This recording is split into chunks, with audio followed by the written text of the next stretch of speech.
অদ্ভুত রকম একটা প্রশান্তি অনুভূত হচ্ছে। দেখুন, ওই দেখুন পাখি উড়ে যাচ্ছে, দেখুন পাখি উড়ে যাচ্ছে, মানে চারিদিকে শুধু পাখির ডাক আর পাখির ডাক, এক প্রান্ত থেকে আরেক প্রান্তে উড়ে যাচ্ছে।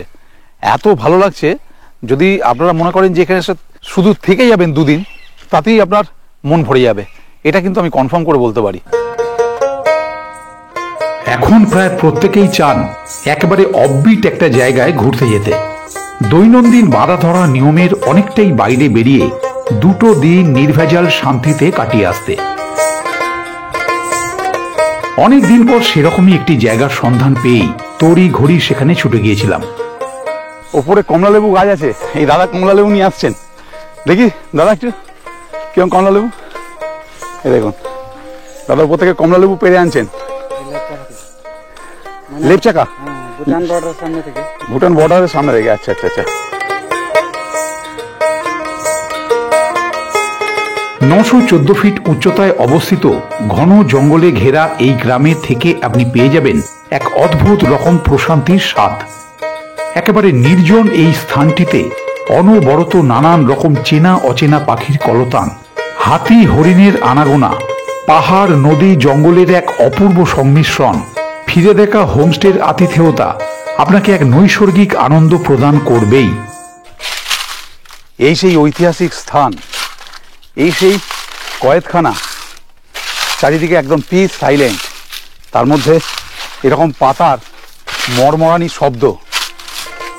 জঙ্গলের কোর এরিয়ার মধ্যে হাতে গোনা মাত্র কয়েকটি হোমস্টে, আর এটাই বোধহয় এখনো এই গ্রামকে প্রচারের আলো থেকে অনেকটাই দূরে রেখেছে। কোনো কোনো জায়গার অপার সৌন্দর্য ভাষায় বর্ণনা করা কঠিন হয়ে পড়ে, আর সেরকমই একটি গ্রাম সান্তালাবাড়ি।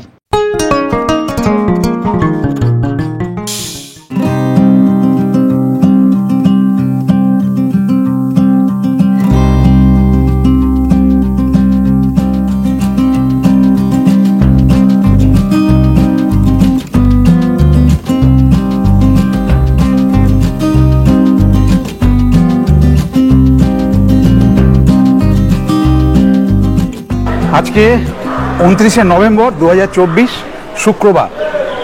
আবার একবার বেরিয়ে পড়লাম নর্থ বেঙ্গলের উদ্দেশ্যে। তবে এবারে কিন্তু আমাদের গন্তব্য এনজিপি বা নিউ মাল জংশন নয়, এবারে নিউ আলিপুরদুয়ার। এই জায়গাটা একেবারে নতুন, আমি তো এর আগে যাইনি, আপনারাও মনে হচ্ছে অধিকাংশই যাননি।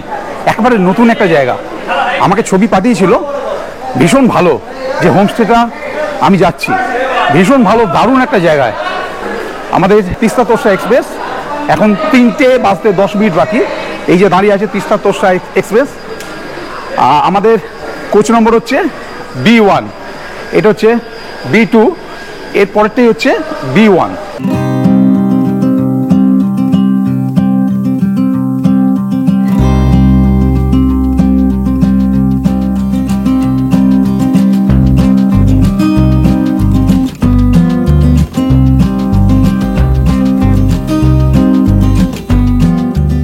ঘড়িতে কাঁটায় কাঁটায় 3:02। শিয়ালদা থেকে রওনা দিল আমাদের ট্রেন। সারা রাত ট্রেন জার্নি করে ভোরের আলো ফুটতে না ফুটতেই জানলায় চোখ রাখলাম। আকাশে অদ্ভুত আলোর ছটা দেখে এক মুহূর্তের জন্য যেন নীরব দর্শক বনে গেলাম।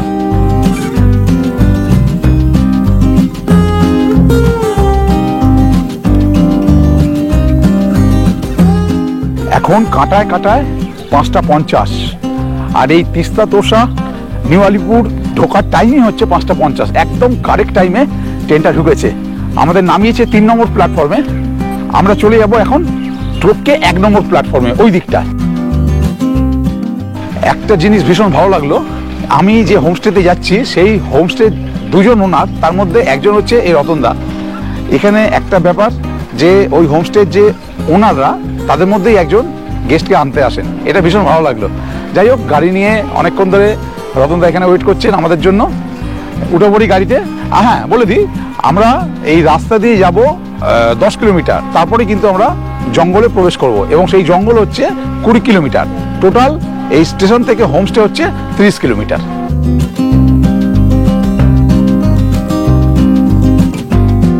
যে কোনো নতুন জায়গায় গেলে আমার তো মন খুশিতে ভরে ওঠে। তার উপর এত ভোরবেলা, রাস্তায় গাড়ির সংখ্যাও কম, বেশ একটা ঠান্ডা ঠান্ডা হাওয়া। মনটা আনন্দে আরো বেশি নেচে উঠল যখন দূর থেকে চোখে পড়ল উঁচু নিচু পাহাড়ের সারি। এই হচ্ছে আলিপুরদুয়ার স্টেশন। আর যেতে যেতে এই জায়গাটা দাঁড়ালাম এই কারণে যে যারা কাঞ্চনকন্যায় আসবেন তারা বেলা 12:30 এখানে নামবেন, নেমে এখান থেকে 22 কিলোমিটার গেলে হোমস্টে। এখান থেকে শুরু হয়ে যাচ্ছে বক্সা জঙ্গল, এরপর একটা চেকপোস্ট পড়বে, ওই চেকপোস্টের পর থেকে কিন্তু আমরা একদম কোর এরিয়ায় ঢুকে যাব।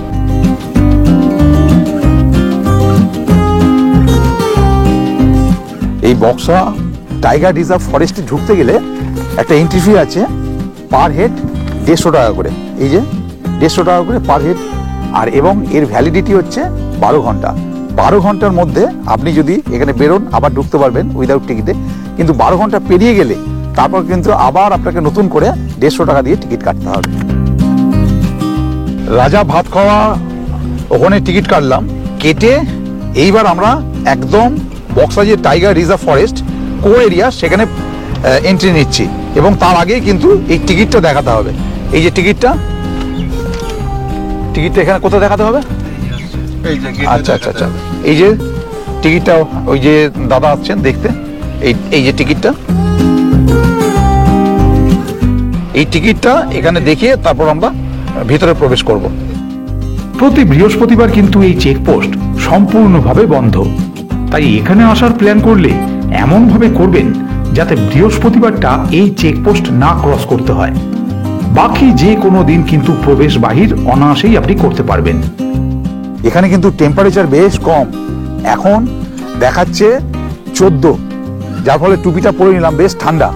যাই হোক, এই বক্সা ফরেস্টের মধ্যে আছি আমরা, এই দিক থেকে আসছি, এই সোজা রাস্তাটা চলে গেল যেদিকে আমরা যাব বক্সা ফোর্টের দিকে। আর এই যে ডান দিকে যে রাস্তাটা, মানে আমরা ওই দিক থেকে আসছি, এসে এই ডান দিকের রাস্তাটা, এটা হচ্ছে জয়ন্তী রিভার বেডের দিকে। আমরা এখন সান্তালা বাড়ির দিকে এগিয়ে যাচ্ছি। এইটা হচ্ছে 28 মাইল বস্তি। এই দেখুন, এখান থেকে লেখা আছে 28 মাইল বস্তি, এবং এখান থেকে যে পাহাড়ের ভিউটা চমৎকার দেখা যায়, দেখুন কত সুন্দর লাগছে দেখতে।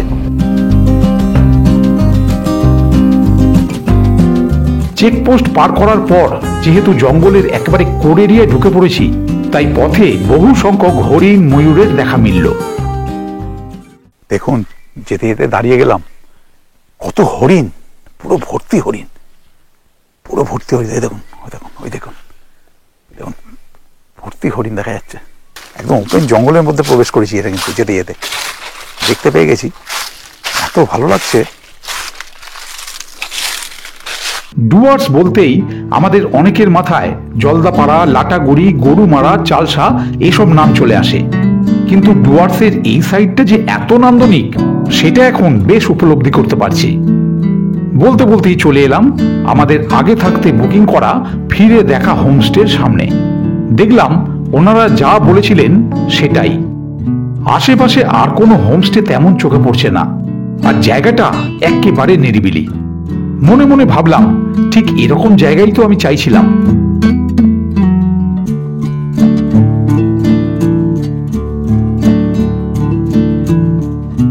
চলে এলাম ফিরে দেখা হোমস্টে।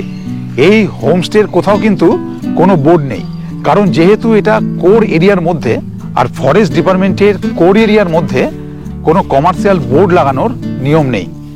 আমি তাই বলে দিচ্ছি, এই হোমস্টেটার নাম হচ্ছে ফিরে দেখা হোমস্টে। ভীষণ বিউটিফুল একটা প্রাকৃতিক পরিবেশের মধ্যে অবস্থিত। দেখুন আপনারা নিজেই, এই হচ্ছে রাস্তা চলে গেছে, এবং পুরো জঙ্গল দিয়ে ঘেরা, বিভিন্ন রকম শুধু পাখির আওয়াজ, চারিদিকে শুধু পাখির আওয়াজ, আর বিভিন্ন রকম পাখি উড়ে যাচ্ছে। দেখুন খালি চারিদিকটা। এবং নট অনলি দ্যাট, এই দিকটা দেখুন, এই দিকটা কিন্তু ঠিক পাশেই পাহাড়।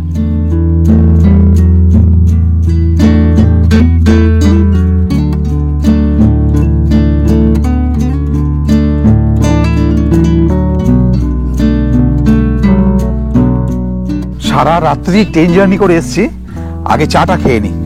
বেশ এখানে ঠান্ডা, ঠান্ডার মধ্যে গরম গরম চা আর বিস্কিট দিয়ে গেছে। আগে চাটা খেয়ে নি, খেয়ে রুম দেওয়া হয়েছে। এই যে রুমটা, ভেতরটা দারুণ, গিয়েছিলাম, ব্যাপক রুমটা দেখাচ্ছি। দেখুন, বলেছিলাম রুমটা দেখাবো, কি ফ্যান্টাস্টিক রুমটা, খালি দেখুন। প্রথমত কতগুলো উইন্ডো দেখুন, যার ফলে খুব খোলামেলা রুমটা। একটা, দুটো, তিনটে, চারটে উইন্ডো, একদম ঘরে লাইট ভর্তি, লাইট জ্বালতে লাগবে না এরকম অবস্থা। একটা পরিষ্কার পরিচ্ছন্ন বেড আছে, দুটো বালিশ দেওয়া আছে, একটা ব্ল্যাঙ্কেট আছে, টাওয়েল দেওয়া আছে, পেস্ট, ব্রাশ, সব আছে। আর বলে দিই, এই উইন্ডো খুললে নাকি এখানকার দাদারা বলছিলেন প্রায়শই হরিণ, ময়ূর দেখা যায় ঘর থেকে বসে। অবশ্যই সেটা যদি আপনার ভাগ্যে থাকে, আমাদের ভাগ্যে আছে কিনা দেখা যাক। আর এখানে দুটো চেয়ার দেওয়া আছে, এই একটা উইন্ডো আছে।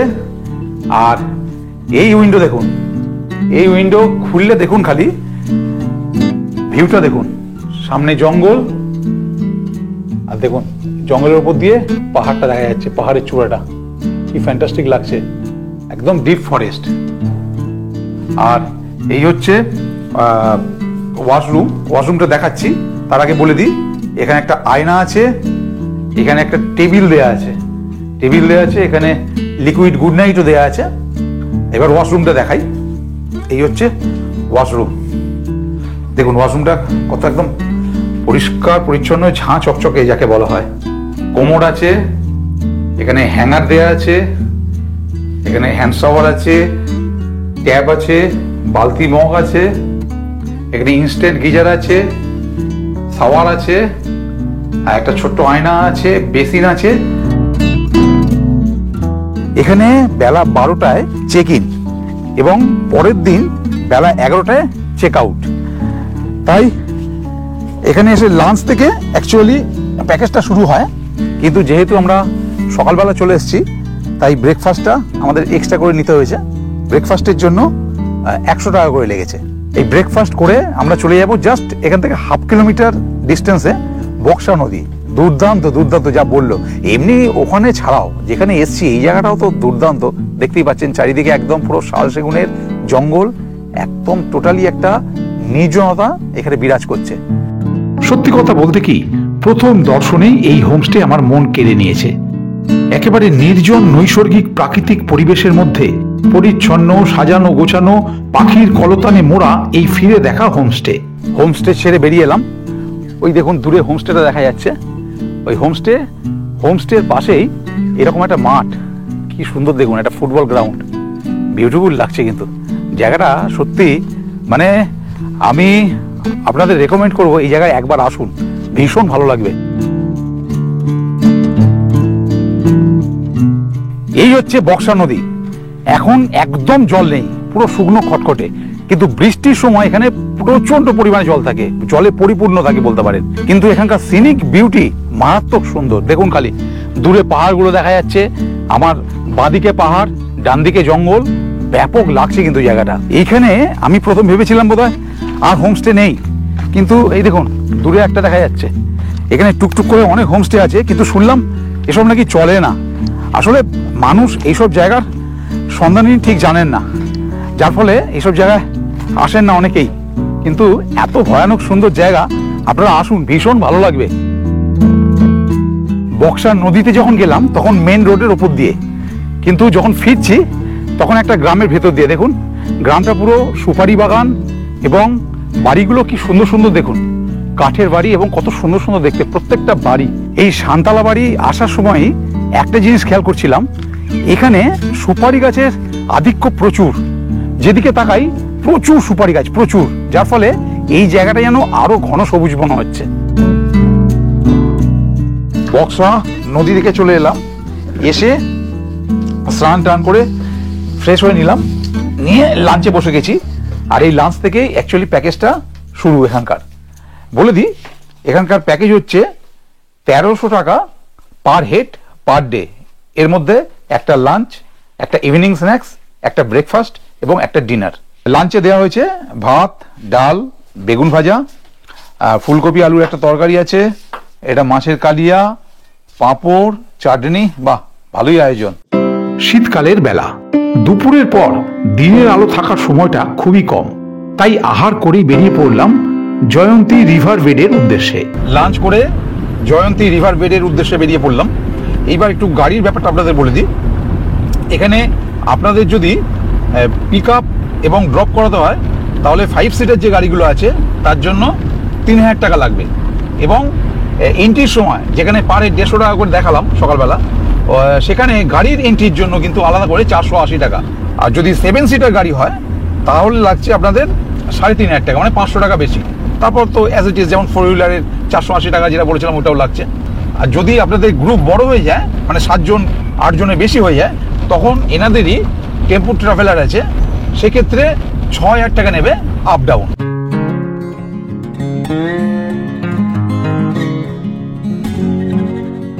এই চলে এসেছি জয়ন্তী রিভার বেড। নদী তো বিশাল চওড়া, একদম এ মাথা থেকে ওই মাথা পর্যন্ত দেখুন বিশাল চওড়া, কিন্তু জল প্রায় নেই বললেই চলে, একদম শুকনো খটখটে।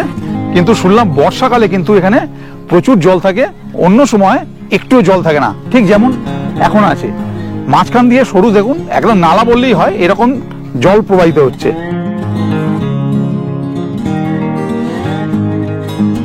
এই জয়ন্তী রিভারের একদম ওপারেই যে পাহাড়গুলো দেখা যাচ্ছে, এই হচ্ছে জয়ন্তী পাহাড়।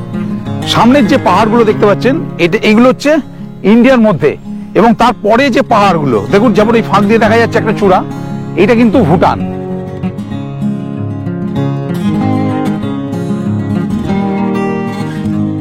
এই দেখলাম কতগুলো জিপ গেল, এইগুলো অ্যাকচুয়ালি সাফারি করতে গেল। এখানে অনেকগুলো সাফারি আছে, যেমন চুনিয়াছোড়া সাফারি, পোখরি লেক সাফারি, জয়ন্তী কোর এরিয়া সাফারি। আপনারা যদি মনে করেন যে সাফারি করবেন, এনাদের সঙ্গে যোগাযোগ করবেন, এই ফোন নম্বরে ফোন করে বলে দেবেন যে আমরা সাফারি করতে চাই, এনারাই সব ব্যবস্থা করে দেবেন। এই জয়ন্তী নদীর উপরে দূর থেকে এইগুলো কি সেটা দেখার জন্য ছুটে ছুটে এলাম, এসে তো প্রায় অবাক হয়ে গেলাম। এটা হচ্ছে অ্যাকচুয়ালি একটা ব্রিজ ছিল। 1915 সালে জানুয়ারি মাসে এই ব্রিজের কাজ শুরু হয়, এবং 1916 সালের অক্টোবর মাসে, অর্থাৎ 1 বছর 9 মাস এই ব্রিজ বানাতে সময় লেগেছিল। সেই এত পুরনো ব্রিজ, তার ফলক কিন্তু এখানে রয়েছে। সেটা দেখে সত্যি করে ভীষণ ভালো লাগছে যে এত পুরনো একটা নিদর্শন আমি দেখতে পাচ্ছি। সূর্যি মামা পশ্চিমে একটু ঢলে পড়তেই তার আভা পড়ে পাহাড়ের সারা গা যেন লাল হয়ে উঠল। এই জয়ন্তী থেকে ফেরার পথে সান্তালাবাড়ি বাজারে মোমো কিন্তু খুব বিখ্যাত, আমি শুনেছিলাম। আমি নিয়েছি এখানে 30 টাকা করে veg momo 8 piece, squash momo যেটা বলে, আর চিকেন মোমো আছে 8 পিস 50 টাকা।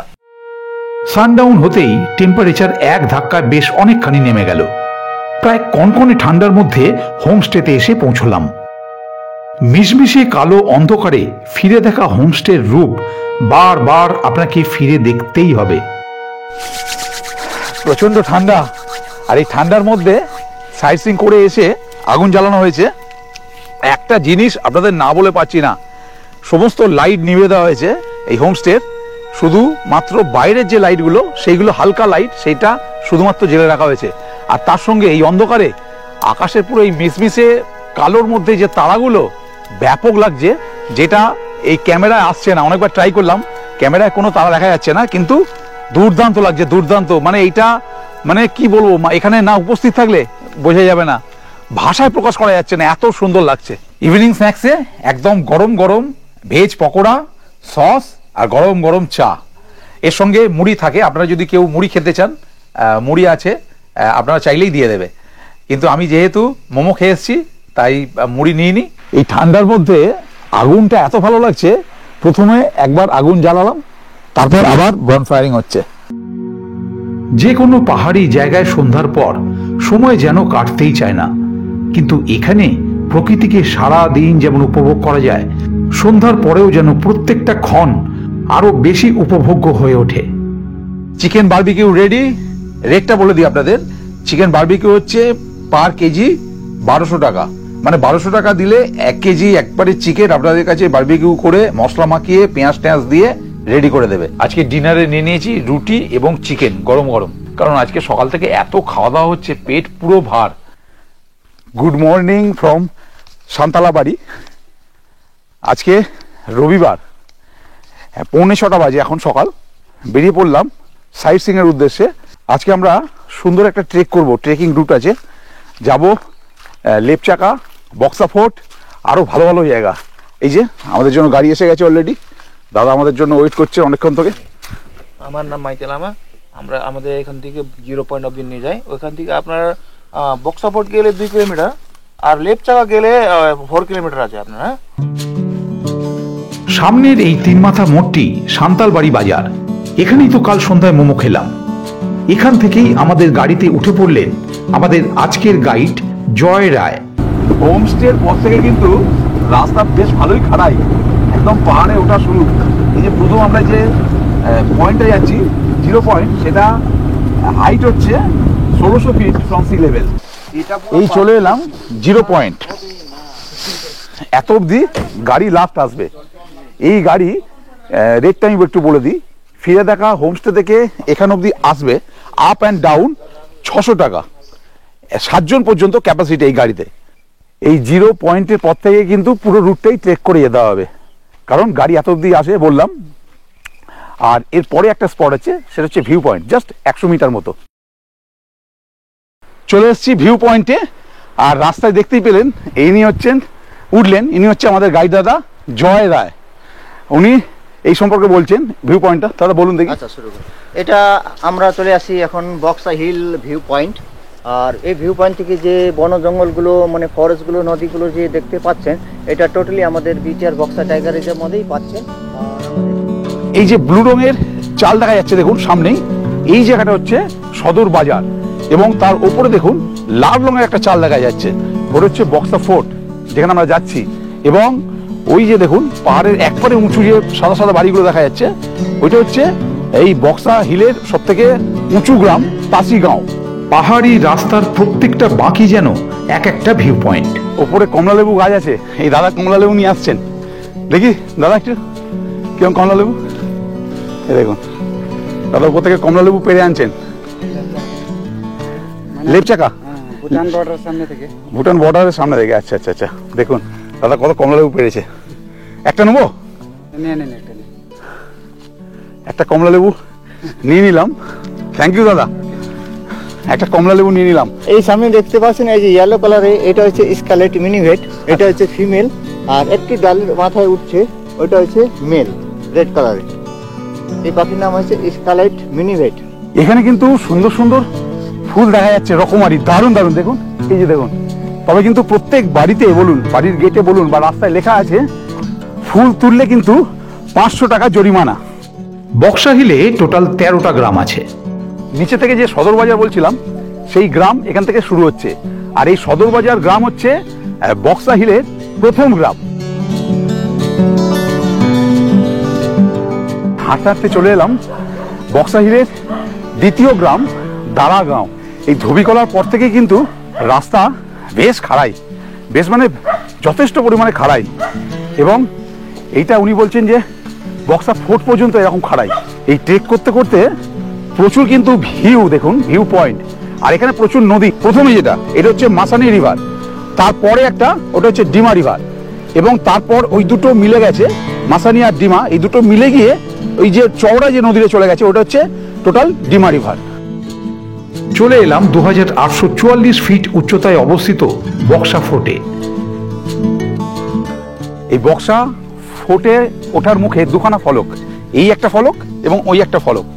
এইটা হচ্ছে 1931 সালে এখানকার এই বক্সা ফোর্টের যে বন্দী যারা ছিলেন, তারা স্বয়ং কবিগুরু রবীন্দ্রনাথকে একটি চিঠি লিখেছিলেন, এবং তার রিপ্লাই রবীন্দ্রনাথ ঠাকুর দার্জিলিং থেকে যেটা দিয়েছিলেন, সেইটা এই ফলকে লিপিবদ্ধ রয়েছে। বক্সার এই দুর্গ যে কবে তৈরি হয়েছিল কোথাও তার উল্লেখ নেই। 1865 সালের 11ই নভেম্বর ভুটানের রাজার কাছ থেকে ব্রিটিশরা এই দুর্গ দখল করে নেয়। আন্দামানের সেলুলার জেলের পর এটি ছিল ব্রিটিশ ভারতের সবথেকে কুখ্যাত ও দুর্গম কারাগার। এই ফোর্টে বিপ্লবী অনিল রায়, যতীন রায়, প্রফুল্ল গুপ্ত, তৈলক্যনাথ চক্রবর্তীর মতো বিপ্লবীরা আটক ছিলেন, এবং শোনা যায়, যদিও কোনো এভিডেন্স নেই, নেতাজি সুভাষচন্দ্র বসুকেও এখানে আটক করে রাখা হয়েছিল। দুর্গটি আগে বাঁশের তৈরি ছিল, পরে ব্রিটিশরা এটিকে পাথরের দুর্গে রূপান্তরিত করে। ওই রকম কয়েদখানা কিন্তু এখানেও আছে দেখুন, কিন্তু এইগুলো একদম রেনোভেট করা হয়েছে। 2019 সাল থেকে এর কাজ শুরু হয়, এবং 2022 মানে জাস্ট 2 বছর আগে এর কাজ শেষ হয়। এই 3 বছর এই ফোর্ট বন্ধ ছিল কাজের জন্য। তারপর 2022-এর পর এটা খুলে দেওয়া হয়েছে জনসাধারণের উদ্দেশ্যে, এবং এটা রেনোভেট করে দেখুন, দেওয়ালগুলোকে পুরনো আমলের মতো রাখা হয়েছে এবং চালগুলো একেবারে নতুন করে দেওয়া হয়েছে। ভাবা যায় কত বড় বড় বিপ্লবীদের এই সমস্ত কারাগারে আটক করে রাখা হয়েছিল, কত দুঃখজনক ঘটনা এই সমস্ত জেলের সঙ্গে জড়িয়ে আছে। আমরা অনেকেই হয়তো সেগুলো জানিই না। এই সেই ঐতিহাসিক স্থান, এই সেই কয়েদখানা, চারিদিকে একদম পিস সাইলেন্ট, তার মধ্যে এরকম পাতার মরমরানি শব্দ ইতিহাসের একদম দোরগোড়ায় যেন পৌঁছে দেয়। বাবা, কি মাকড়সার জাল, সরু সরু। এই দেখুন, এই ওয়াল আর এই গাছ, এই এতটা ডিস্টেন্স মাকড়সার জাল ভর্তি। মানে দেখে বোঝা যাচ্ছে যে মানুষজন সেই অর্থে এখানে আসেন না, কিন্তু হয়তো এতটা উঁচু, এতটা ট্রেক করে আসতে হয় বলে আসেন না। কিন্তু আমি বলবো এখানে আসুন, এই জায়গাটা অপূর্ব লাগবে, অপূর্ব, ভীষণভাবে ভালো লাগছে, ভীষণভাবে। চারিদিকে পাহাড়, এরকম ঐতিহাসিক একটা স্থান, এরকম ফোর্ট দেখুন, পুরনো আমলের ফোর্টগুলো, অভাবনীয় জায়গা। কেন যে মানুষ এখানে আসেন না আমি জানি না, মানে রীতিমতো মুগ্ধ হয়ে গেছি জায়গাটা এসে, ভীষণ ভালো লাগছে, ভীষণ। বেশ খানিকটা সময় ইতিহাসের পাতায় চোখ বুলিয়ে ফোর্ট ছেড়ে বেরিয়ে পড়লাম। এই বক্সা ফোর্ট থেকে এই জায়গাটার নাম হচ্ছে, যেখানে এলাম, দুপ্পা হাট।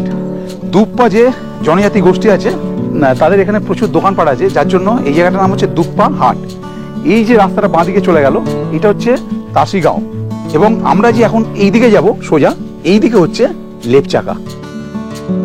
বক্সা ফোর্টের পর থেকে লেপচাকা যাবার রাস্তা কিন্তু বেশ খাড়াই। এরকম বন্ধুর প্রকৃতির রাস্তা, তার উপর রোদের তেজ, এসব কাটিয়ে খাড়াই পথ বেয়ে ওপরে ওঠা কিন্তু বেশ কষ্টসাধ্য একটা ব্যাপার। তাই যারা এই ট্রেকটা করতে চান একটু সকাল সকাল বেরোনোই ভালো। যারা প্রথম ট্রেক শুরু করবেন বলে মনে করছেন তারা কিন্তু এই ট্রেকটা করতেই পারেন প্রথম, কারণ দুর্দান্ত একটা ট্রেকিং রুট। প্রচণ্ড গরম হচ্ছে, যার জন্য টুপিটা খুলে পকেটে ঢুকিয়ে দিয়েছি। ও, আরও একটা কথা বলে দিই, একটা কথা না বলে পারছি না, এত সুন্দর পরিবেশ, এত সুন্দর একটা জায়গা, এরকমভাবে এই প্লাস্টিক দেখুন কারা ফেলেছে জানি না, এরকমভাবে ফেলে কেউ নোংরা করবেন না। এটা কিন্তু পরিবেশ মারাত্মকভাবে দূষণ হয় এবং দেখতে যথেষ্ট খারাপ লাগে। ওঠার পথে হাতে গোনা কয়েকজন টুরিস্ট চোখে পড়ল, তবে তাদের অবস্থা যে খারাপ সেটা ওনাদের বডি ল্যাঙ্গুয়েজ দেখেই অনুমান করা যাচ্ছে। এই লেপচাকা মোটামুটি এসে গেছি। এই লেপচাকা ওঠার মুখেই ডান দিকে একটা প্রাইমারি স্কুল চোখে পড়লো, লেপচাকা প্রাইমারি স্কুল। এরকম মানে জনবসতির বাইরে গিয়ে এতটা উঁচুতে আসার পর এরকম একটা স্কুল জাস্ট ভাবা যায় না। কিন্তু বক্সা ফোর্ট থেকে লেপচাকার দূরত্ব মাত্র 3 কিলোমিটার, কিন্তু পাহাড়ি 3 কিলোমিটার পথ যেন 30 কিলোমিটার হয়ে দাঁড়ায়। অবশেষে বহু কসরতের পর সমুদ্র পৃষ্ঠ থেকে 3500 ফিট উচ্চতায় অবস্থিত লেপচাকা গ্রামে গিয়ে পৌঁছই। ফাইনালি এসে পৌঁছলাম হেভেন অফ ডুয়ার্স, লেপচাকা। এটা একটা পাহাড়ের টপ ভিউ পয়েন্ট, অপূর্ব সুন্দর বললেও যেন কম বলা হয় জায়গাটা। সবটাই দেখাচ্ছি। আর তার আগে একটা কথা বলে দিই, এত উঁচুতেও কিন্তু প্রচুর হোমস্টে আছে, এখানেও আপনারা বুক করতে পারেন, এদের সঙ্গে যোগাযোগ করে নেবেন। এখানে অনেক মানুষ থাকতে চান না, কারণ এতটা ট্রেক করে ওঠার পর অনেকেই আসতে চান না। বাট যারা ইয়াং আছেন, যারা পারবেন মনে করবেন ট্রেক করে আসতে, তারা কিন্তু এখানে থাকলে একটা অপূর্ব ভিউ পাবেন। দেখাচ্ছি সবটা, দেখুন। লেপচাকা গ্রামের লোকেরা মূলত ভুটানি এবং পাহাড়ের নিচে বসবাসকারী নেপালিদের থেকে সম্পূর্ণ আলাদা সংস্কৃতির। বহু পুরনো বাসিন্দাদের বসবাস বলে এই গ্রামকে অনেকে দ্রুকপা গ্রামও বলে থাকেন। পুরো জঙ্গলটা চোখে পড়ছে, বক্সা জঙ্গলটা পুরোটা কিন্তু বক্সা জঙ্গলটা একদম পাখির চোখে, কি সুন্দর লাগছে দেখুন, পুরো পাখির চোখে বক্সা জঙ্গল। প্রচুর নদী এখান থেকে দেখতে পাচ্ছি, জানি না ক্যামেরায় কতটা আসছে, প্রচুর নদী চোখে পড়ছে, প্রচুর। বক্সা জাতীয় উদ্যানের মধ্য দিয়ে বয়ে যাওয়া শঙ্কোষ, রায়ডাক, জয়ন্তী, চূর্ণিয়া, তুরতুরি, ফাঁসখাওয়া, ডিমা এবং নোনানি সবকটি নদী এখান থেকে পরিষ্কার দেখা যায়। সব থেকে উঁচু পাহাড়, ওই পরে পাহাড়টা দেখতে পাচ্ছেন যেটা নেড়াটা, সেটা হচ্ছে আপনার ওটা 6000 ফিট উপরে আছে। সব থেকে উঁচু পিক আমাদের বক্সা হিলের ওইটাই রয়েছে। আর পুরোটা দেখুন, পুরো বক্সা হিল। সামনে এই কাছেটা যে দেখতে পাচ্ছেন, এই পিকটা হচ্ছে পুরো রোভার্স পয়েন্ট। ভীষণ ভালো লাগলো এই হেভেন অফ ডুয়ার্স লেপচাকাকে। আমি এটা হেভেন অফ ডুয়ার্স না বলে বরং বলি হেভেন অফ টিনেজার, কারণ সত্যি এখানে আসতে কিন্তু খুব কষ্ট, ভীষণ মানে চূড়ান্ত ফিট না হলে এখানে আসা মুশকিল। তবে যারা এখানে আসতে পারবেন তারা কিন্তু সত্যি মুগ্ধ হয়ে যাবেন। এখানে একটা মোনাস্ট্রিও আছে, দেখুন এই দেখুন, এখানে একটা মোনাস্ট্রিও আছে দেখছি। বক্সা ফোর্টের সামনে দুপা হাট থেকে যেমন দেখিয়েছিলাম তাসিগাঁও যাওয়ার যে রাস্তাটা, ওখান থেকে 3 কিলোমিটার ছিল। আর এই যে লেপচাকা থেকে আসছি, এসে এই নামার পথে এই রাস্তাটা চলে গেছে তাসিগাঁও, এখান থেকে কিন্তু 2 কিলোমিটার। রকমারি ফুল গাছে সমৃদ্ধ একটি বাড়ি দেখে থমকে গেলাম। সেই বাড়ির ভিতর থেকে আসা গান মুহূর্তের মধ্যে যেন আমায় ভিতরে টেনে নিয়ে গেল।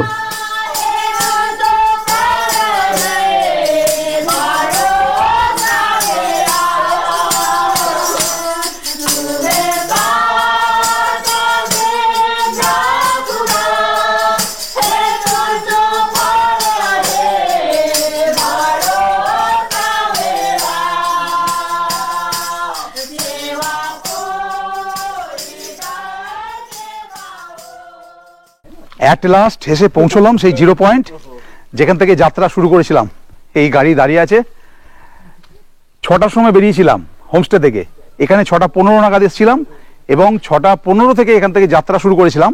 আর এখন বাজে 11:15, মানে 5 ঘন্টা লাগলো ওপরে গিয়ে এখানে ফিরে আসতে। এখন 11:30 বাজে। অতটা জার্নি করে এখানে আস্তে আস্তে এত দেরি হয়ে গেছে। এখন ব্রেকফাস্টে আর টাইম নেই। 11:30 মানে বুঝতেই পারছেন খানিকক্ষণ পরই লাঞ্চ হয়। তো যাই হোক, আজকে ব্রেকফাস্টে দিয়ে দেওয়া হয়েছে রুটি, ঘুগনি, ডিম সিদ্ধ আর পেঁয়াজ লঙ্কা আছেই। যদিও এর আগে ওখানে ম্যাগি অনেক দোকান আছে, একটা জায়গায় বসে ম্যাগি খেয়েছি। একটা কথা বলে দিই, এই ফিরে দেখা হোমস্টেতে 5খানা রুম আছে। এই যে আমার পিছনে দেখছেন, এই একটা রুম, এই বিল্ডিংটার মধ্যে 4টে রুম আছে, নিচে 2খানা আছে এবং ওপরে 2খানা, টোটাল এখানে 5খানা রুম আছে। আর একটা খুব গুরুত্বপূর্ণ ইনফরমেশন আপনাদের জানিয়ে দিই, সেটা হচ্ছে অনেকেই আপনারা নিউ আলিপুরদুয়ার আসেন, এসে রাজা ভাত খাওয়া অথবা চিলাপাতায় থাকেন, কিন্তু অফবিট জায়গাগুলোয় এত যে হোমস্টে আছে এবং সেখানে যে থাকা যায় এটা অনেকেই জানেন না। অনেকে একটা ভ্রান্ত ধারণা আছে যে এইসব হোমস্টেগুলোতে বোধহয় এখন আর থাকা যায় না, কিন্তু তা নয়। এইটা একবারে ভুল কথা। সব জায়গা, সব হোমস্টে চালু আছে এবং আপনারা আসুন, এই অফবিট জায়গাগুলো থাকুন, ভীষণ ভালো লাগবে, ভীষণ। এই এত সুন্দর জায়গা, রিয়েলি বলছি, আমার এত ভালো লাগছে। কালকে থেকে এসে আছি, একদম চাক্ষুষ করছি। এই জঙ্গল বলুন, এই সাইট সিন বলুন, এখানকার নির্জনতা বলুন, প্রত্যেকটা জিনিস ভীষণ ভালো, ভীষণ ভালো। ব্রেকফাস্ট করে সান্তালাবাড়ি গ্রাম আর পাশের জঙ্গলটা একটু ঘুরে নিলাম। গ্রামের নাম অ্যাকচুয়ালি সুনতালাবাড়ি, আর নেপালি ভাষায় সুনতালা মানে লেবু। পূর্বে বক্সাতে যত লেবু হতো সেটা এই গ্রামের বাড়িগুলোতে স্টোর করে রাখা হতো, আর সেই থেকেই এই গ্রামের নাম সুনতালাবাড়ি, যা বর্তমানে রূপান্তরিত হয়ে নাম হয়ে গেছে সান্তালাবাড়ি। গ্রামটা একটু ঘুরে নিয়ে লাঞ্চ করে রওনা দিলাম স্টেশনের উদ্দেশ্যে। মাত্র একটা রাত্রি যাপন করে সান্তালাবাড়ির এতটা যে প্রেমে পড়ে যাব, এ আমি কল্পনাও করতে পারিনি।